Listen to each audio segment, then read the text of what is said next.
Well, welcome back everybody. My name's Tommy McCarthy. We are Cyber News Global and this is Let's Talk Cyber. And look at my guest for today. I have a very official looking military officer, Colonel Francel Margareth Taborlupa from the Philippines military.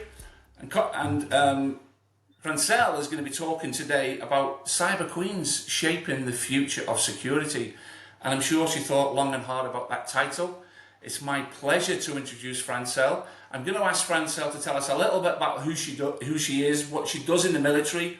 Previously, I know she had some experience in cyber, but I believe she's moved on from there now. So Francel, welcome to Let's Talk Cyber. Hi, Tommy. I'm really happy to be part of this conversation, and I'm looking forward to a very good exchange of ideas today. Wonderful. Francel, can you tell us a little bit about your military career over the extent of your military life? Yes, I am 28 years in the military as of this month, actually. I graduated from the Philippine Military Academy, which is the premier military academy of the Philippines. After which, I transitioned to joining the Army, where I honed my skill and specialization as the member of the Signal Corps. So in Signal Corps, we began as the CEIS, Communication, Electronics, and Information Systems, after which we have transitioned to C4S. So now we're dealing with command control communications and cyber operations.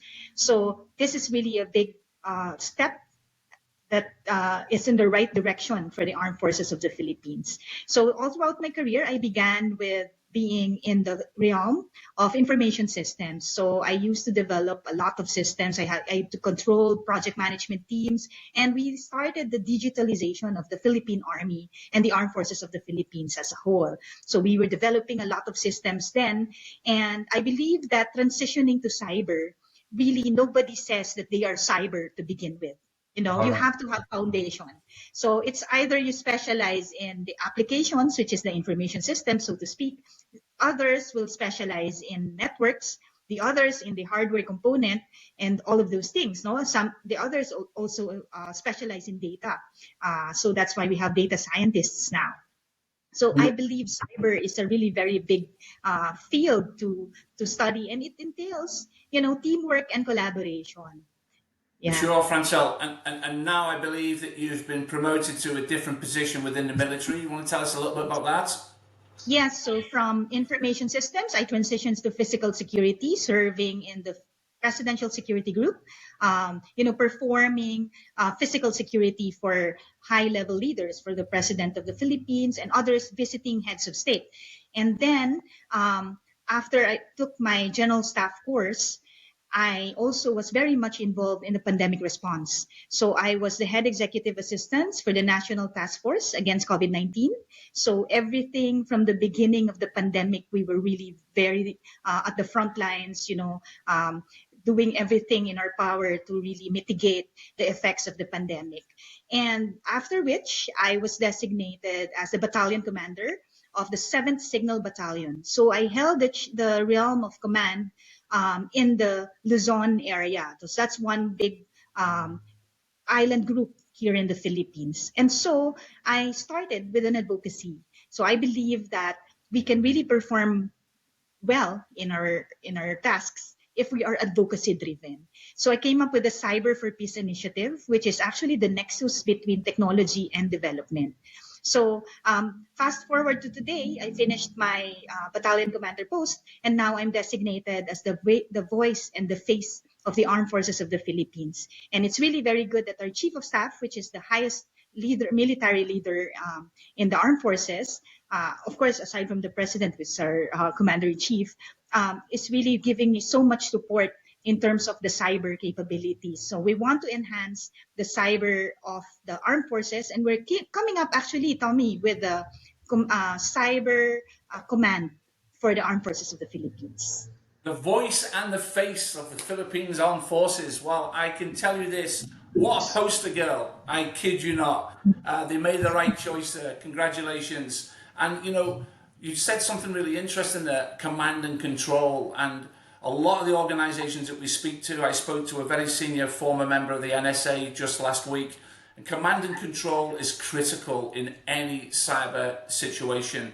So having that responsibility and that knowledge of how to command and control people in an emergency, in a challenge, I think would no doubt add huge value to your responsibility. Cyber Queens taking on the future and shaping the future of security. What an interesting topic to talk about. So tell me a little bit about your belief when it comes to women in cyber. What do you believe that women are adding in relation to the value add, and what skill set are they bringing? Cyber Queens, tell me all about Cyber Queens shaping the future of security. Well, for starters, being in the STEM field is really being in a male-dominated world. So being a female in this sphere actually offers a different flavor to the table. I believe that being a female is not a weakness, but is actually a strength. It's a superpower because when we speak, we tend to get the attention of our male counterparts. Of course, I always say, as long as you talk sense and you have something to really bring to the table, then you have the ears of your comrades.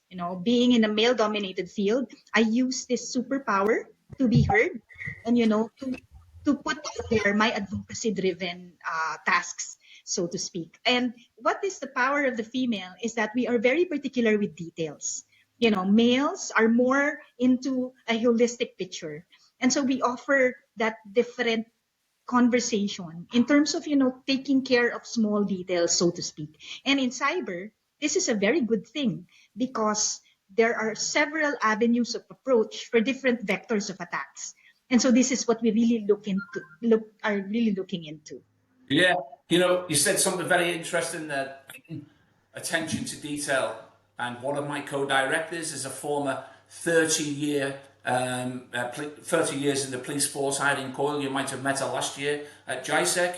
And Irene constantly says the devil is in the detail. And I have to admit, if I do believe that I've ever missed anything out in any project documents, I always ensure that Irene gives it the second overview, because devil is in the detail. You're absolutely right. And I've got to admit that generally male leaders do tend to just take a holistic view of projects and of challenges that they have, and they do rely heavily on teams, and I see that on a day-to-day basis. So I completely understand where you're coming from. But being a senior member of any organization, especially the military, like with Irene with the police, must bring its challenges. And what challenges have you seen climbing that ladder as a senior member of the armed forces? Are there challenges that you've experienced that you believe wouldn't have generally been there if it was a male climbing the same ladder of success? Have you experienced any particular challenges that you think are representative of a female climbing that ladder of success? In my case, I'm in the military. So the military is looking at an all-encompassing officer. So you have to be physically active on top of really being intellectually and emotionally sane, because you will be handling leadership positions. And in my case, being a battalion commander, I have 150 troops under me.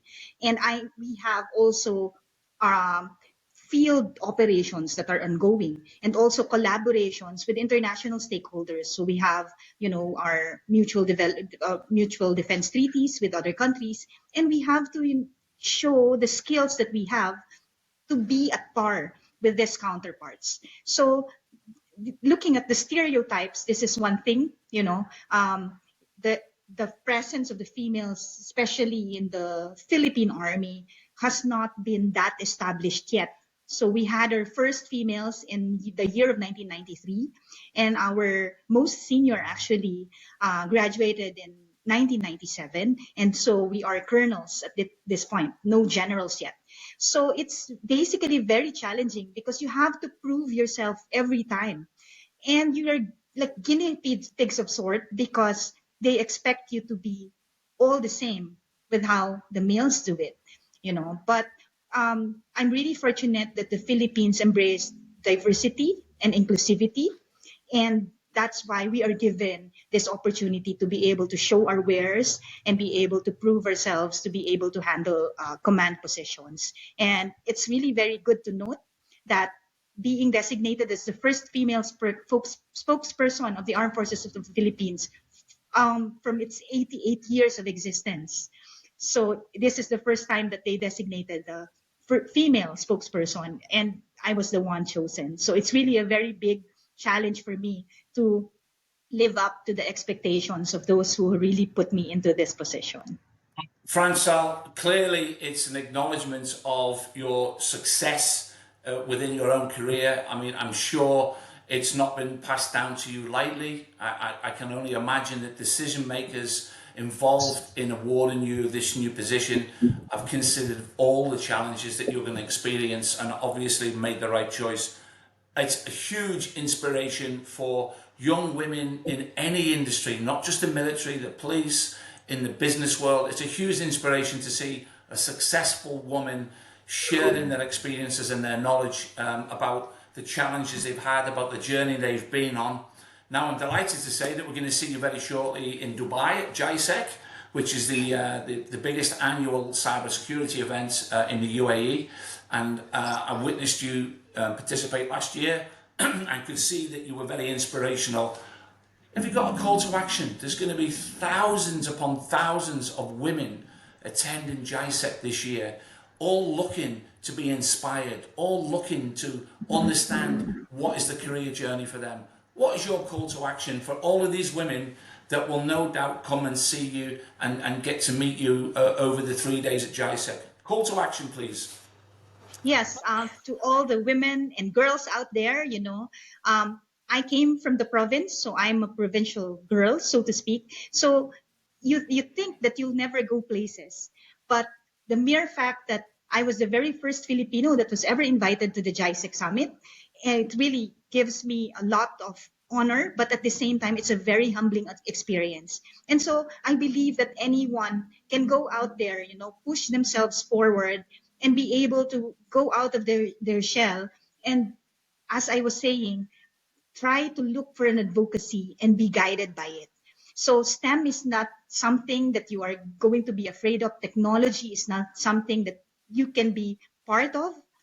Every place, females can have some place to be really part of and shine by their own right. So don't be afraid to do that. Break glass ceilings, and that's why we are here to serve as a guide and an inspiration. And because of that, I'm also very open to being a mentor to those who are really wanting to try to see how it's like to navigate these male-dominated domains. Well, you said all the right things, Francel. You're willing to be a mentor for young aspirational women that are out there looking to achieve the same success that you've had in your own career. I have no doubt that there'll be plenty of women reaching out to you, especially at GISEC. There's an entire full day's agenda crammed into the Inspire stage. I know it's going to be as busy as it was last year. I believe you're also a nominated judge for the first GISEC Cyber Excellence Award, so congratulations on that. They're certainly getting a lot of value from having you over at GISEC. We'll be delighted to see you again this year at GISEC. What I would like to say to all our listeners is, if you like what you've heard today, please subscribe press that subscribe button. You can see the full interview with Colonel Francel in the next edition of Cyber News Global, which is exclusively being distributed at GISEC. All that it remains for me to do and say is, Colonel Francel Taborlupa, thank you so much for your time, and I look forward to seeing you at GISEC this year. Thank you very much. Looking forward to see you there as well. And to all the girls out there, to all the women in cybersecurity, go out and click that nomination button. Wonderful, Francel. Thank you so much.